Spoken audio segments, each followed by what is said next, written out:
முதல்வரான பின் முதல் முறையாக தனது பெரம்பூர் தொகுதிக்கு சென்ற விஜய் எம்எல்ஏ அலுவலகத்தை திறந்து வைத்தார். அங்கு தாவேகாவின் கொள்கை தலைவர்களின் புகைப்படங்களுக்கு மரியாதை செலுத்திய அவர் அலுவலகத்தை பார்வையிட்டார். அவருக்கு அமைச்சர் செங்கோட்டையன் உள்ளிட்டோர் பூங்கொத்து கொடுத்து வரவேற்றனர். தொடர்ந்து எம்எல்ஏ அலுவலகத்தில் உள்ள இ சேவை மையத்தை திறந்து வைத்த முதல்வர் அதன் செயல்பாடுகள் குறித்து அதிகாரிகளிடம் கேட்டறிந்தார். பயனாளிகளுக்கு அரசின் சான்றிதழ்களையும் வழங்கினார். பின்னர் பெரம்பூர் தொகுதியில் கொண்டுவரப்படவுள்ள சுமார் 100 கோடி ரூபாய் மதிப்பிலான புதிய திட்டங்கள் குறித்து ஆய்வு மேற்கொண்டார். அவருக்கு அதிகாரிகள் விளக்கமளித்தனர். அப்போது பெரம்பூர் தொகுதி மக்களுக்கான பிரத்யேக செயலியையும் முதல்வர் அறிமுகப்படுத்தினார். வியாசர்பாடி ஷர்மா நகர் ரேஷன் கடையில் முதல்வர் விஜய் ஆய்வு செய்தார். பெரம்பூர் சட்டமன்ற அலுவலகத்திலிருந்து சாலையில் நடந்தவாறே வழிநெடுகிலும் திரண்டிருந்த மக்களை பார்த்து முதல்வர் கையசைத்தவாறு ரேஷன் கடைக்கு சென்றார். மக்களுக்கு வழங்கப்படும் அத்தியாவசிய பொருட்களை ஆய்வு செய்த அவர் ரேஷன் அட்டைகள் கேட்டு விண்ணப்பித்தவர்களில் முதற்கட்டமாக 50 பேருக்கு அட்டைகளை வழங்கினார். தமிழ்நாடு முழுவதும் 73,000 பேருக்கு புதிய ரேஷன் அட்டைகள் வழங்கப்படும் என்று தெரிவிக்கப்பட்டுள்ளது. முன்னதாக சில நிகழ்ச்சிகளில் தாவேகாவினர் பேனர் கொடி வைத்தது சர்ச்சைக்குள்ளான நிலையில் முதல்வரின் பெரம்பூர் நிகழ்ச்சியில் அவை கவனத்துடன் தவிர்க்கப்பட்டன. தமிழக அமைச்சரவை கூட்டம் ஜூலை 16ஆம் தேதி நடைபெறும் என அறிவிக்கப்பட்டுள்ளது. சென்னை தலைமைச் செயலகத்தில் முதல்வர் விஜய் தலைமையில் வரும் வியாழக்கிழமை காலை 10:30 மணிக்கு அமைச்சரவை கூட்டம் நடைபெறும் என்று தெரிவிக்கப்பட்டுள்ளது. தமிழக பட்ஜெட் ஆகஸ்ட் முதல் வாரத்தில் தாக்கல் செய்யப்பட வாய்ப்புள்ளதாக கூறப்படும் நிலையில் முதல்வர் விஜய் தினம்தோறும் 2 அல்லது 3 துறைகளோடு ஆலோசனைக் கூட்டங்களை நடத்தி வருகிறார். இந்த நிலையில் தொழில்துறை சார்ந்த புதிய திட்டங்களுக்கு ஒப்புதல் அளிப்பது தொடர்பாகவும் பட்ஜெட் குறித்தும் அமைச்சரவைக் கூட்டத்தில் விவாதிக்கப்பட உள்ளதாக தகவல் வெளியாகியுள்ளது. குதிரை பேரத்தில் முதல்வர் விஜயும் தாவேகாவும் ஈடுபடுவதாக திமுக மீண்டும் ஆளுநரிடம் புகார் கொடுத்துள்ளது. முன்னாள் அமைச்சர் எம்.ஆர். விஜயபாஸ்கரின் பேச்சை அடிப்படையாக கொண்டு தற்போது புகார் அளிக்கப்பட்டுள்ளதாக திமுக அமைப்புச் செயலர் ஆர்.எஸ். பாரதி கூறியுள்ளார்.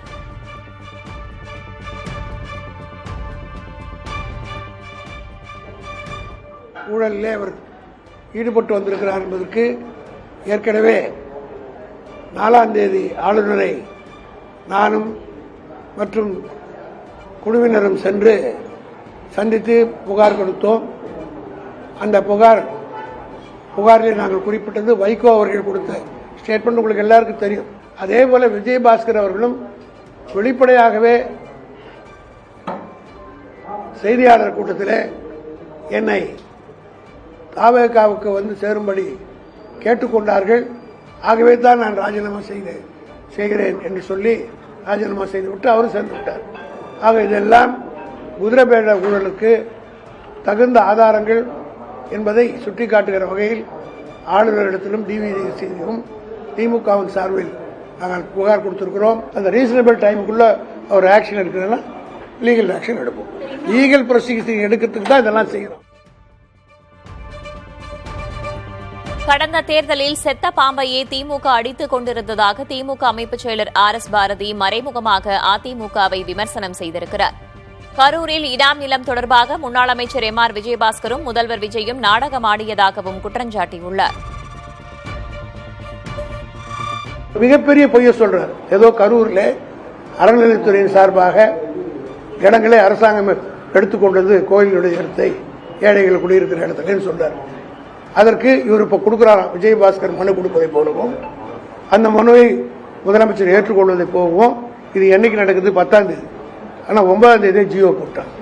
இது எவ்வளவு பெரிய பித்தலாட்டம், எவ்வளவு பெரிய நாடகம். இவர் கொடுக்கிறாரு, அதை அவர் வாங்குறாரு, உடனே உத்தரவு போடுறாரு மாதிரி போட்டு ஒரு நாடகம்லாம் நடத்துறாரு. இப்படித்தான் போன எலெக்ஷன்ல கூட செத்த பாம்பே அடிச்சதுன்னா கருணாநிதி போன எலெக்ஷன் செத்த பாம்பே நாங்கள் அடிச்சிருக்கோம். அதனால கருணாநிதி உள்ள ஒரு பூண்டு அந்த தப்பை தொடர்ந்து செய்ய விரும்புவது. தாவேகாவில் இணையச் சொல்லி யாரும் அழுத்தம் தரவில்லை என்றும் சொந்த விருப்பத்தின் பேரிலேயே இணைந்ததாகவும் முன்னாள் அமைச்சர் எம்.ஆர். விஜயபாஸ்கர் கூறினார். கரூர் மாவட்ட ஆட்சியர் அலுவலகத்தில் செய்தியாளர்களை சந்தித்த அவர் அதிமுக தலைமை மீதான அதிருப்தி காரணமாக பெரும்பான்மையான கட்சி நிர்வாகிகளின் முடிவின்படியே முதல்வர் விஜய் தலைமையை ஏற்று தாவேகாவில் இணைந்ததாக விளக்கம் அளித்தார். தாவேகால இருந்தல யாரும் எங்களெல்லாம் கட்சிக்கு வானலாம் கூப்பிடல. அதிமுகவுடைய தலைமை மீது ஏற்பட்ட அதிருப்தியின் காரணமாக கரூர்லையுமே நிர்வாகிகள் கூட இருக்கக்கூடிய நிர்வாகிகள்லாம் தாவேக்காவுக்கு போகலான்னு சொல்லி எங்கிட்ட என்னை வற்புறுத்தினாங்க. எங்கள் கட்சி நிர்வாகிகள் பெரும்பாலான அவருடைய கருத்தை ஏற்று நாங்கள் இன்றைய முதலமைச்சர் தளபதி அவர் தலைமையில் இருக்கக்கூடிய தமிழக வெற்றி கழகத்தில் போய் இணைஞ்சோம். தாவேகா எம்எல்ஏக்களின் பெயரை முதல்வர் விஜய் சரியாக கூறிவிட்டால் பொது வாழ்விலிருந்தே விலகுவதாக முன்னாள் அமைச்சர் ஆர்.பி. உதயகுமார் சவால் விடுத்துள்ளார். மதுரையில் அண்ணா தொழிற்சங்க பேரவைக் கூட்டத்தில் பேசிய அவர் அதிமுகவை பெயரை கூறி தீர்ந்து போன சக்தி என்று சொல்வதற்கு முதல்வருக்கு தைரியம் உள்ளதா எனவும் வினவியுள்ளார். 100 ஆண்டு காத்திருந்து கட்டமைப்பை வளர்ப்பதை காட்டிலும் யாராவது வளர்த்து வச்சிருந்தா அடுத்த கட்சியில் இருக்கக்கூடிய கட்டமைப்பை ஆட்ட போடுறதுதான் இப்ப முதலமைச்சர் ஜோசப் விஜயனுடைய களவாணித்தனம். சவால் விடுத்து சொல்கிறேன், மாண்புமிகு ஜோசப் விஜய் அவர்களே, தேர்ந்தெடுக்கப்பட்டிருக்கிற தாவேகா கட்சியிலே விசில் சின்னத்திலே தேர்ந்தெடுக்கப்பட்டிருக்கிற சட்டமன்ற உறுப்பினர்கள் 107 பேர்களினுடைய முகத்தை பார்த்து சரியாக அவருடைய பெயர்களை நீங்கள் உச்சரித்து விட்டால் இந்த உதயகுமார் பொது வாழ்க்கையில் இருந்தே நான் விலகி விடுகிறேன். தில் இருந்தால் திராணி இருந்தால் அண்ணா திமுக தூந்து போன சக்தி என்று பெயரை சொல்லி சொல்லுகிற அந்த தைரியம் இந்த முதலமைச்சர் ஜோசப் விஜய்க்கு இருக்கிறதா? எம்எல்ஏக்களை களவாட வேண்டிய அவசியம் தாவேகா அரசுக்கு இல்லை என்று மதிமுக முதன்மை செயலர் துரை வைகோ தெரிவித்துள்ளார்.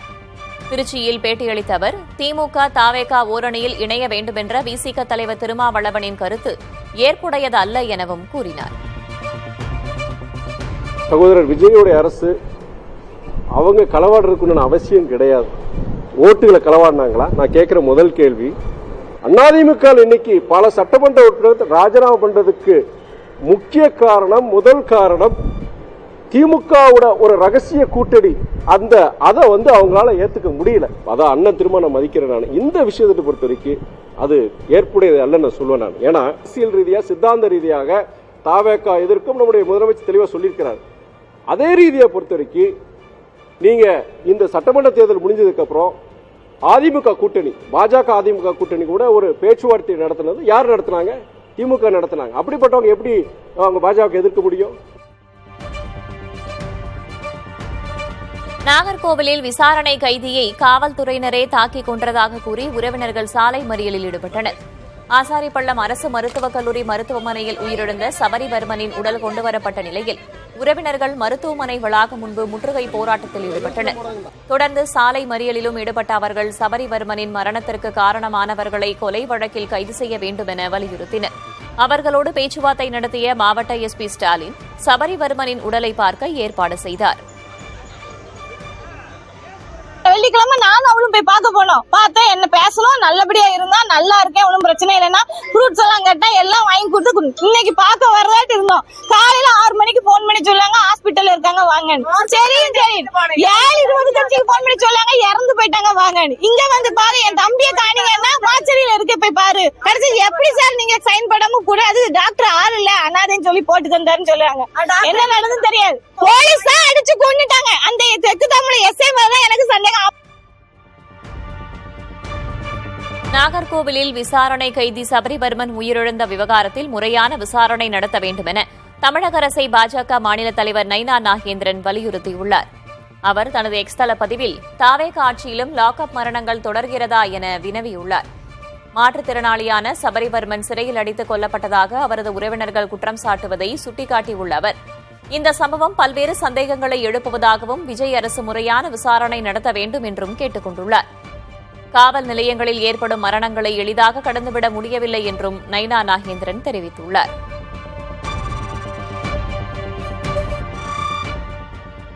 தமிழ்நாட்டில் பசு மற்றும் கன்றுகளை வெட்ட தடை விதித்து சென்னை உயர்நீதிமன்றம் பிறப்பித்திருந்த உத்தரவிற்கு உச்சநீதிமன்றம் இடைக்கால தடை விதித்துள்ளது.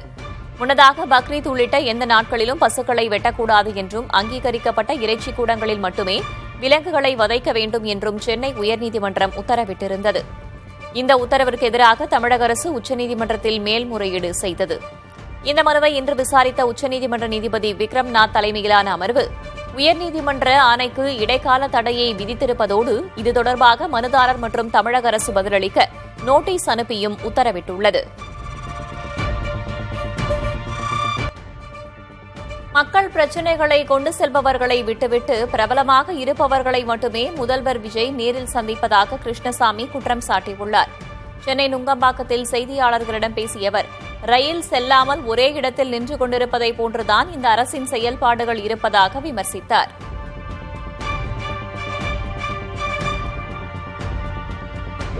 வருஷத்துக்கு பிறகு திமுக அதிமுகவுக்கு மாற்றாக ஒரு அரசாங்கம் மாற்றம் என்ற அடிப்படையில் வந்திருக்கக்கூடிய அரசாங்கம்.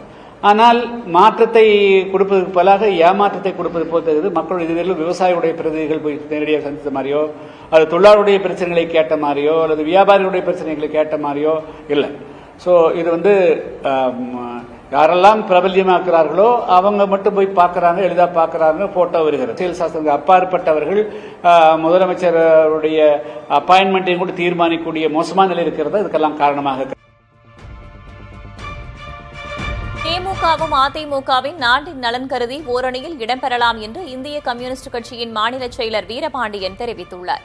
சென்னை புழல் ஏரியில் ஆய்வு மேற்கொண்ட பின்னர் புதிய தலைமுறை செய்தியாளர்களுக்கு அவர் அளித்த பேட்டியில், இந்தியா கூட்டணியில் திமுக இடம்பெற வேண்டும் என்ற திருமாவளவனின் கருத்து சரியானதுதான் என்றார். திமுக அதிமுக ஜனநாயக சக்திகள் இவை தமிழ் மண்ணில் ஆட்சி அதிகாரத்திற்காக அரசியலுக்காக நேர் எதிராக நின்றாலும் கூட நாட்டை காப்பதற்கு, நாட்டின் இறையாண்மை, ஒற்றுமை, ஒருமைப்பாடு, மதச்சார்பின்மை இவைகளை காப்பதற்கு ஓரணியில் இடம்பெறலாம் என்பதுதான் என்னுடைய பொருள். காங்கிரஸ் கம்யூனிஸ்ட் கட்சி இரண்டுமே கம்யூனிஸ்ட் இடதுசாரிகள். காங்கிரஸ் கேரளாவில் ஒருவர் எதிர்க்கிறோம், மேற்கு வங்கத்தில், திரிபுராவில். ஆனால் இந்திய கூட்டணி இடம்பெறுகிறோம்.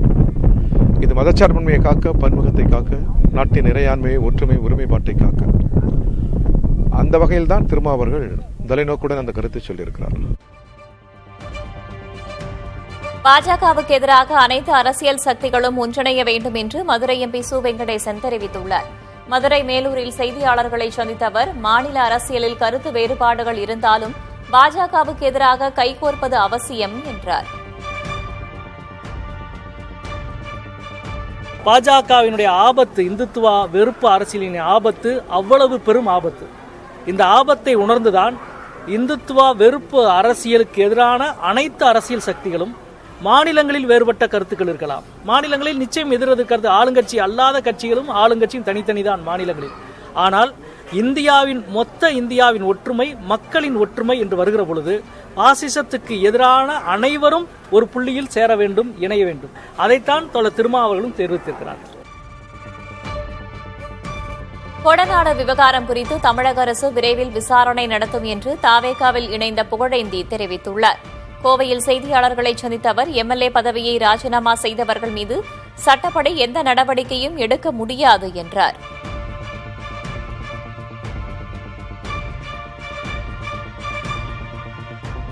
ராஜினாமா செய்த எம்எல்ஏக்கள், வெளியிலே வந்தவர்கள், ஆதரவு தந்தவர்கள் யாரும் எந்தவித பயத்துக்கும் உள்ளாக வேண்டாம்.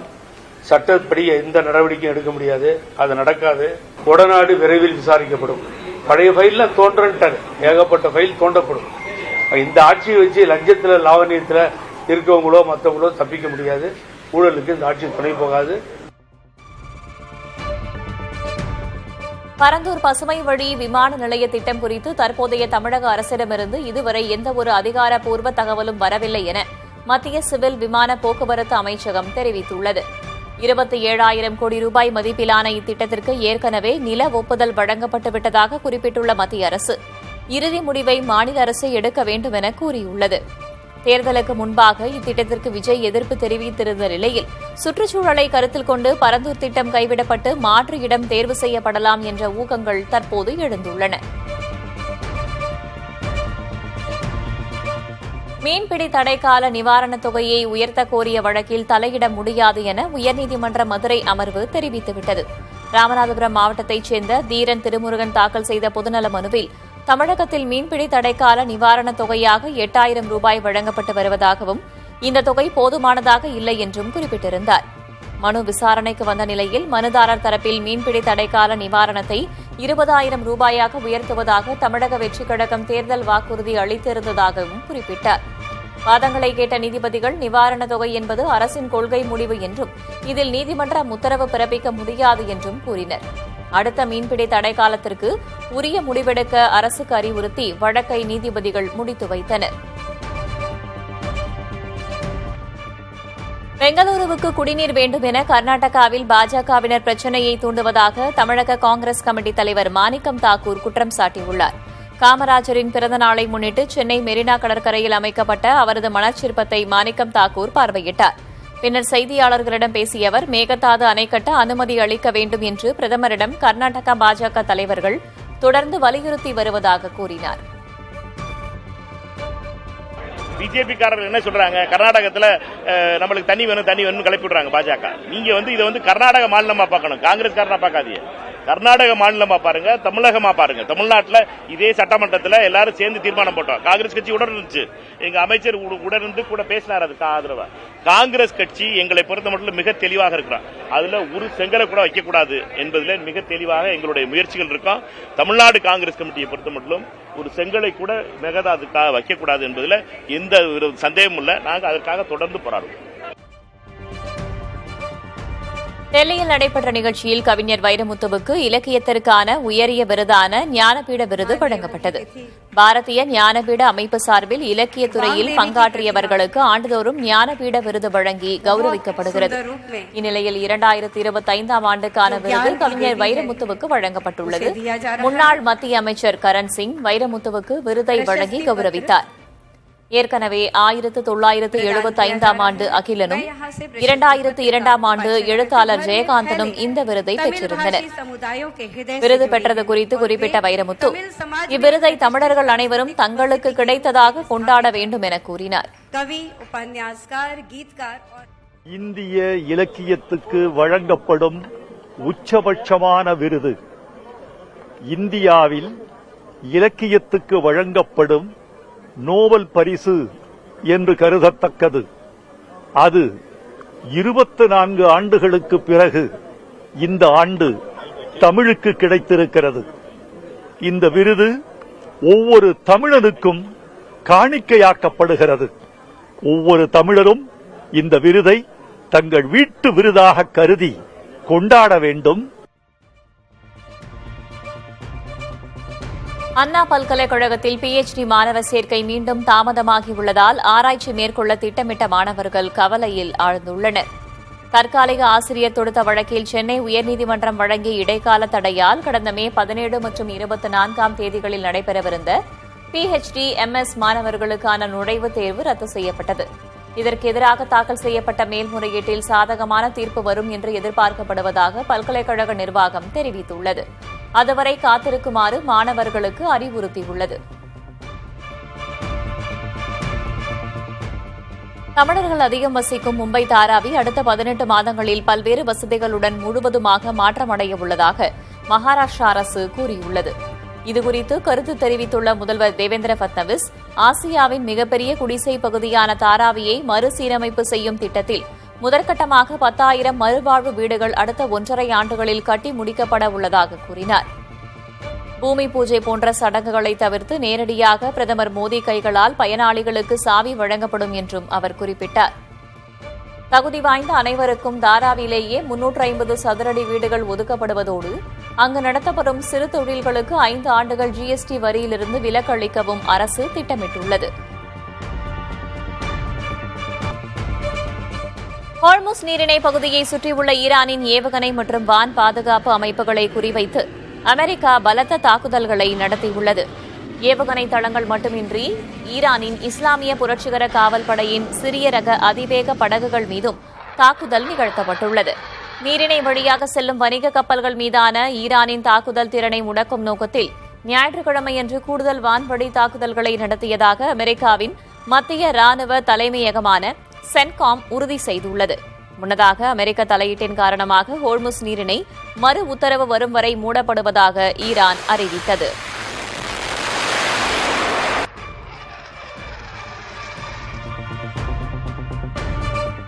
அமெரிக்க ராணுவத்தின் தாக்குதலுக்கு பதிலடியாக அவர்கள் மீது ஏவுகணை தாக்குதல் நடத்தியுள்ளதாக ஈரானின் புரட்சிகர காவல் படை தெரிவித்துள்ளது.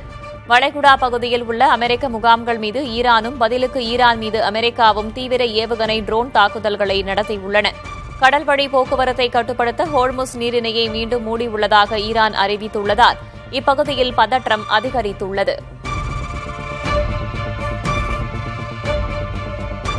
ஹோர்முஸ் நீரிணை விவகாரத்தில் அமெரிக்காவும் ஈரானும் மாறி மாறி தாக்குதல்களை நடத்திக் கொண்டிருப்பதால் சர்வதேச சந்தையில் கச்சா எண்ணெய் விலை கடுமையாக உயர்ந்திருக்கிறது.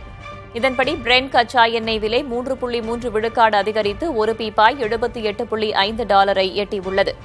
அதேபோல அமெரிக்க கச்சா எண்ணெய் விலை 3.4 விழுக்காடு உயர்ந்து ஒரு பீப்பாய் $73.83 வர்த்தகமாகிறது. இரு நாடுகளும் மீண்டும் மோதிக்கொள்வதால் உலகளாவிய எரிசக்தி விநியோகம் முடங்கும் என்ற அச்சம் எழுந்துள்ளது. குதிரை பேர புகாருக்கு ஆதாரம் வழங்காவிட்டால் ஜம்மு காஷ்மீர் முதல்வர் ஒமர் அப்துல்லா மீது 100 கோடி ரூபாய் நஷ்ட ஈடு கேட்டு அவதூறு வழக்கு தொடுக்கப்படும் என பாஜக எச்சரித்துள்ளது. தேசிய மாநாட்டுக் கட்சி எம்எல்ஏக்களை தன் பக்கம் இழுக்க பாஜக 20 முதல் 30 கோடி ரூபாய் வரை பேரம் பேசுவதாக ஒமர் அப்துல்லா கடந்த வாரம் குற்றம் சாட்டியிருந்தார். இதற்கு ஆதாரங்களை வழங்க வேண்டும் அல்லது 7 நாட்களுக்குள் பகிரங்க மன்னிப்பு கேட்க வேண்டும் என ஜம்மு காஷ்மீர் பாஜக அவருக்கு சட்டப்பூர்வ நோட்டீஸ் அனுப்பியுள்ளது. சென்னை சூப்பர் கிங்ஸ் கிரிக்கெட் அணியின் தலைமை பயிற்சியாளர் பொறுப்பிலிருந்து ஸ்டீஃபன் பிளம்பிங் விலகியுள்ளார். இதன் மூலம் சிஎஸ்கே அணியுடனான அவரது 18 ஆண்டு கால வரலாற்று பயணம் நிறைவுக்கு வந்துள்ளது. கடந்த 2008 வீரராக இணைந்து 2009 முதல் பயிற்சியாளராக செயல்பட்ட பிளம்பிங் வழிகாட்டுதலில் சென்னை அணி 5 முறை IPL கோப்பைகளையும் 2 முறை சாம்பியன்ஸ் லீக் கோப்பைகளையும் வென்று சாதனை படைத்தது. இருதரப்பு சுமூக ஆலோசனைக்கு பிறகு இந்த முடிவு எடுக்கப்பட்டுள்ளதாக பிளம்பிங் தெரிவித்துள்ளார். இங்கிலாந்து டெஸ்ட் கிரிக்கெட் அணி புதிய பயிற்சியாளரை தேடி வரும் நிலையில் இந்திய கிரிக்கெட் அணி முன்னாள் கேப்டன் ராகுல் டிராவிட்டின் பெயரும் பரிசீலனையில் உள்ளதாக தகவல் வெளியாகியுள்ளது. டிராவிட் ஓய்வுக்கு பின் இந்திய அணியின் பயிற்சியாளராக சில ஆண்டுகள் பணியாற்றினார். அவரது பயிற்சியில் இந்திய அணி ஒருமுறை உலகக்கோப்பையை வென்றதுடன் ஒருமுறை இறுதிப் போட்டி வரை முன்னேறியிருந்தது குறிப்பிடத்தக்கது. ஜிம்பாப்வே அணி முன்னாள் வீரர் ஆண்டி பிளவர், இங்கிலாந்து அணி முன்னாள் சுழற்பந்து வீச்சாளர் ரிச்சர்ட் டாசன், இலங்கை முன்னாள் வீரர் சங்ககரா, இங்கிலாந்து முன்னாள் ஆல்ரவுண்டர் பிளின்டாஃப் உள்ளிட்ட பெயர்களும் பரிசீலனையில் உள்ளதாக கூறப்படுகிறது. இங்கிலாந்து டெஸ்ட் அணி பயிற்சியாளர் பதவியிலிருந்து அண்மையில் பிராண்டன் மெக்கல்லம் நீக்கப்பட்டிருந்தார். அருணாச்சல பிரதேசத்தில் ஏற்பட்ட பெருவெள்ளம் காரணமாக இந்திய சீன எல்லைப்பகுதி துண்டிக்கப்பட்டுள்ளது. தொடர் பருவமழையால் குருங் குமே மாவட்டத்தில் உள்ள பார்சி பார்லோ நகரம் கடுமையாக பாதிக்கப்பட்டுள்ளது. குமே ஆற்றில் பெருக்கெடுத்து ஓடும் தண்ணீரால் நிலச்சரிவு ஏற்பட்டு சாலைகள் சேதமடைந்துள்ளன. முக்கிய பாலங்கள் அடித்துச் செல்லப்பட்டதால் போக்குவரத்து முற்றிலும் துண்டிக்கப்பட்டுள்ளது. இதனால் எல்லையோர ராணுவ முகாமுக்கான தொடர்பும் பாதிக்கப்பட்டுள்ளது. உயிர் சேதம் எதுவும் பதிவாகாத நிலையில் சாலைகளை சீரமைத்து மக்களுக்கு உதவிகளை வழங்க மாவட்ட நிர்வாகமும் துணை ராணுவப் படையினும் தீவிர மீட்புப் பணியில் ஈடுபட்டுள்ளன.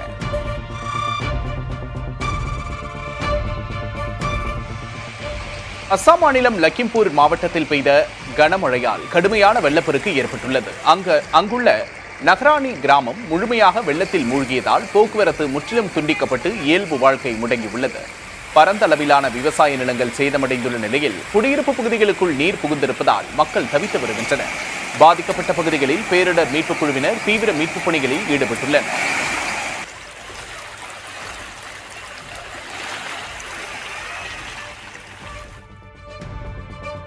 அயோத்தி ராமர் கோயில் காணிக்கை முறைகேடு வழக்கு விசாரணையில் இதுவரை தெரியவந்துள்ள தகவல்களை அறிக்கையாக சமர்ப்பிக்க மாநில அரசின் சிறப்பு புலனாய்வு குழுவுக்கு உச்சநீதிமன்றம் உத்தரவிட்டுள்ளது. மேலும் இவ்வழக்கில் உச்சநீதிமன்றத்தின் கண்காணிப்பில் சுயேட்சையான காலவரம்புடன் கூடிய விசாரணைக்கு உத்தரவிடக் கோரும் மனு மீது பதிலளிக்க கோயில் நிர்வாகிக்கும் ராமஜென்மபூமி அறக்கட்டளை, மத்திய அரசு, உத்தரப்பிரதேச அரசுக்கு நோட்டீஸ் அனுப்ப உச்சநீதிமன்றம் ஆணையிட்டது. வழக்கு தொடர்பான சிசிடிவி காட்சிகளை பாதுகாத்து வைக்குமாறு உச்சநீதிமன்றம் கடுமையான உத்தரவுகளை பிறப்பித்துள்ளது. அயோத்தி ராமர் கோயிலுக்கு பக்தர்கள் வழங்கிய காணிக்கைகளில் கையாடல் நடந்த புகாரில் பல்வேறு மனுக்கள் உச்சநீதிமன்றத்தில் தாக்கல் செய்யப்பட்டுள்ளது. அயோத்தி ராமர் கோவில் நன்கொடை முறைகேடு சர்ச்சையை ஏற்படுத்தியுள்ள நிலையில் கர்நாடகாவில் கோவில்களில் நன்கொடைகள் உண்டியல் வசூலில் கட்டுப்பாடுகளை மேற்கொள்ள அந்த மாநில அரசு உத்தரவிட்டுள்ளது. இதுகுறித்து கர்நாடக அரசு வெளியிட்டுள்ள வழிகாட்டும் நெறிமுறைகளில் கோவில் உண்டியல்கள் சிசிடிவி மூலம் கண்காணிக்கப்பட வேண்டும் என்றும் அவை உள்ளூர் காவல் நிலைய கட்டுப்பாட்டு அறைகளோடு இணைக்கப்படும் என்றும் தெரிவிக்கப்பட்டுள்ளது. கோவில்களுக்கு நன்கொடை வழங்குவோர் ரொக்கமாக தருவதை தவிர்த்து UPI, QR குறியீடு மூலம் வழங்கலாம் என்று அறிவுறுத்தப்பட்டுள்ளது. தங்கம் மற்றும் வெள்ளிப் பொருட்களை தினந்தோறும் மதிப்பிட்டு வங்கிகளில் செலுத்த வேண்டும் என்று உத்தரவிடப்பட்டுள்ளது.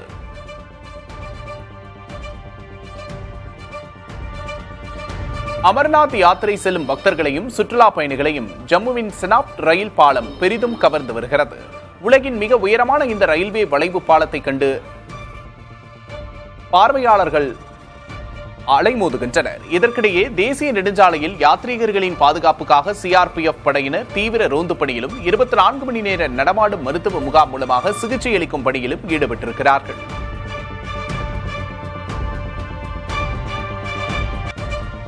இங்கிலாந்துக்கு எதிராக லண்டன் லார்ட்ஸ் மைதானத்தில் நடைபெற்ற டெஸ்ட் போட்டியில் இந்திய அணி ஒரு இன்னிங்ஸ் 270 ரன்கள் வித்தியாசத்தில் அமோக வெற்றி பெற்றது.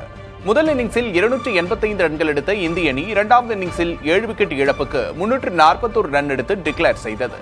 இங்கிலாந்து முதல் இன்னிங்ஸில் 170 ரன் மட்டுமே எடுத்த நிலையில் இரண்டாவது இன்னிங்ஸில் 457 என்ற இமாலய இலக்கோடு பேட்டிங் செய்தது. ஆனால் 186 ரன்கள் மட்டுமே அந்த அணி எடுத்த நிலையில் இந்தியா அமோக வெற்றி பெற்றது. இந்திய அணி ஆண்கள் அணி அயர்லாந்து மற்றும் இங்கிலாந்திடம் 20 ஓவர் போட்டிகளில் தொடர்ச்சியாக 6 போட்டிகளில் தோற்ற நிலையில் மகளிர் அணியின் வெற்றி கிரிக்கெட் ரசிகர்களுக்கு ஆறுதலாக அமைந்தது.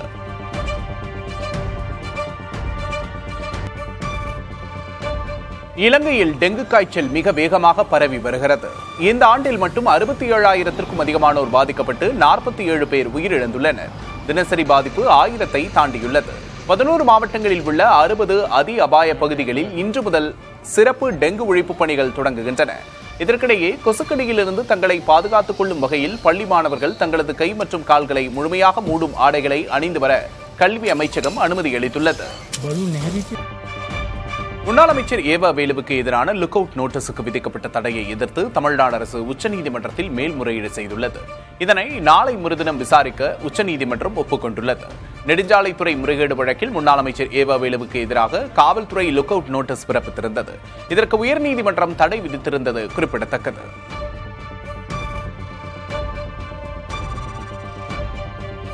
அரியலூர் மாவட்டம் கோடாலியில் டாஸ்மாக் கடைக்கு எதிராக போராடிய பள்ளி மாணவிகள் மீது காவல்துறை கண்மூடித்தனமாக தாக்குதல் நடத்தியிருப்பதாக அமமுக பொதுச் செயலாளர் டிடிவி தினகரன் கண்டனம் தெரிவித்துள்ளார். அறவழியில் போராடிய மாணவிகள் மீது காவல்துறையின் மூலம் அடக்குமுறையை ஏவியிருப்பது தவிக அரசின் அளவுக்கு மீறிய அதிகார போக்கை வெளிப்படுத்துவதாகவும் அவர் சாடியுள்ளார். காவல்துறையினர் தாக்கியதில் காயமடைந்த மாணவிகளுக்கு உரிய சிகிச்சை அளிப்பதோடு டாஸ்மாக் கடையை உடனடியாக மூட வேண்டும் என்றும் டிடிவி தினகரன் வலியுறுத்தியுள்ளார். விருதுநகர் மாவட்டம் சிவகாசி அருகே டாஸ்மாக் கடையை அகற்றக் கோரி போராடிய பொதுமக்களுக்கு டிஎஸ்பிக்கும் பொதுமக்களுக்கும் இடையே வாக்குவாதம் ஏற்பட்டது. ஐயம்பட்டி கிராமத்தில் செயல்பட்டு வரும் டாஸ்மாக் கடையை அகற்றக் கோரி கிராம மக்கள் முற்றுகை போராட்டத்தில் ஈடுபட்டனர். தகவல் அறிந்து அங்கு சென்ற டிஎஸ்பி அனில்குமார் பொதுமக்களோடு பேச்சுவார்த்தை நடத்தினார். அப்போது அவருக்கும் பொதுமக்களுக்கும் இடையே வாக்குவாதம் ஏற்பட்டது.